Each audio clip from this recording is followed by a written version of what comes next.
Thomas Soto.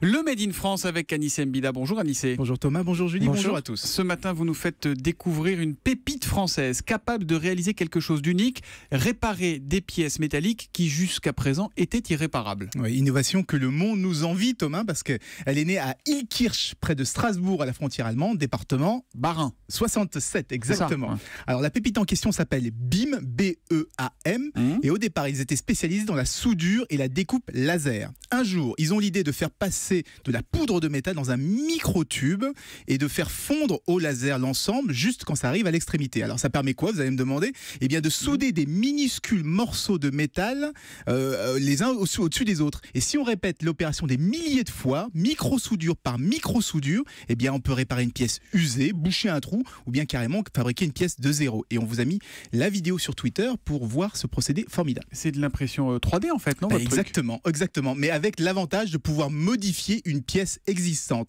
Et il n'y a que deux entreprises au monde qui savent le faire, l'américain Optomec et bien sûr l'alsacien BIM. BIM. Avant ce procédé... J'aime bien leur nom, BIM. Oui, B-E-A-M, c'est amusant. Hein.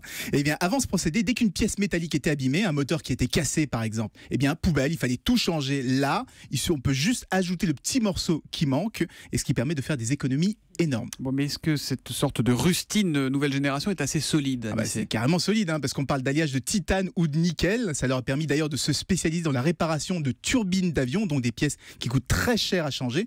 Donc si c'était pas solide, ils auraient eu quand même quelques petits problèmes d'ici là. Alors j'en profite pour vous rappeler que l'impression 3D a été inventée au même moment en France et aux États-Unis. C'était en 1984. Ah déjà, c'est aussi loin que ça. Oui. Mais depuis, les Américains ont trusté le marché. Donc c'est grâce à des petites entreprises innovantes, géniales comme BIM que la France va retrouver son leadership en la matière. Ce matin, c'est donc de l'impression 3D made in Alsace, made in Bas-Rhin, made in 67 pour réparer l'irréparable. Merci Anissé, on vous retrouve demain après le journal de 6h30 sur Europe 1 pour le Made in France. À demain.